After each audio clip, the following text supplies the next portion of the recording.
तो लहानशा लेकरासारखाच करत आहे. तो 20 वर्षाचा झाला, 25 वर्षाचा झाला तरी तो काय करत आहे, लहानशा लेकरासारखाच वागत आहे.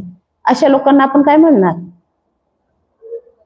काय म्हणतो, मंदबुद्धी, एबनॉर्मल, है ना, मंदबुद्धी म्हणतो की नाही.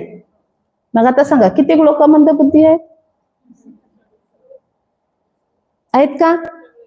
सगळे वयाने वाढले, शरीराने वाढले, बुद्धीने पण वाढले, सगळ्यांना लिहिता वाचता येते, चांगलं बोलता येते, आपले आपले काम करता येतात, है ना.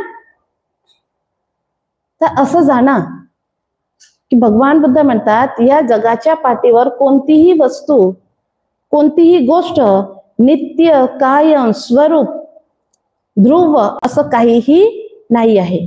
कोणतीच गोष्ट कायम स्वरूपी जशाच्या तशी राहणारी नाही आहे.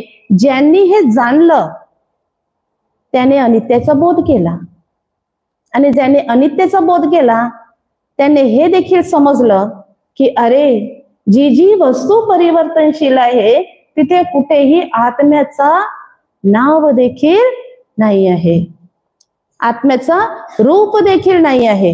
आहे का? प्रत्येक वस्तू, प्रत्येक गोष्ट ही क्षणाक्षणाला बदलत होती, बदलत आहे आणि बदलत राहणार आहे.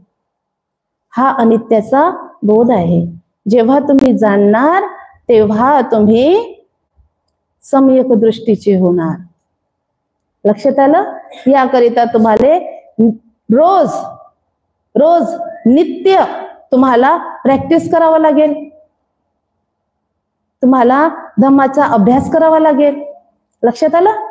आणि जेव्हा तुम्ही धम्माचा अभ्यास करणार, धम्माचा थोडा थोडा डोस तुम्ही घेत राहणार, तर तुमच्या जीवनातील जेवढी काही भीती आहे ती सर्व नष्ट होणार. अशा प्रकारे भगवान बुद्धांनी अनित्य आणि अनात्माला सांगितलेलं आहे, विश्लेषण केलेलं आहे. बराच वेळ झालेला आहे, मी बोलत आहे.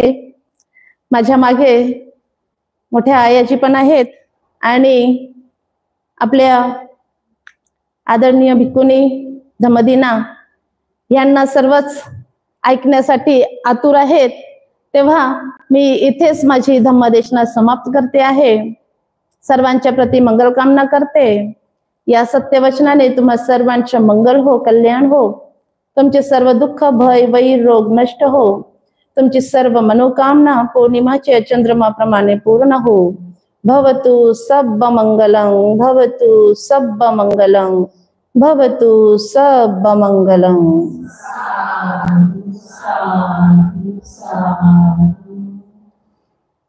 बहुत बहुत साधुवाद जी की।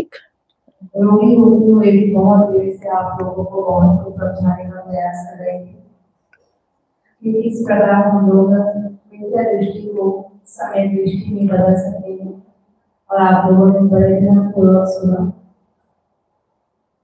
अब सुजाता आर्य जी जो कि आज के इस भिक्खुनी संघ की सबसे वरिष्ठ भिक्खुनी है, सुजाता देवी, वे आपको जो उपासक उपासिकाओं के मूल दान, शील और भावना, ये तीन चीज बहुत महत्वपूर्ण है.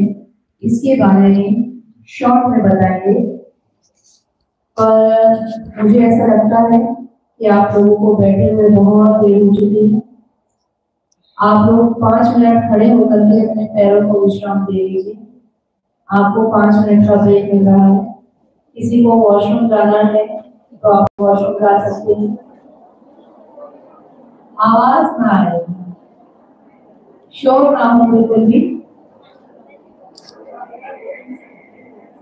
शरीर को रिलैक्स कीजिए.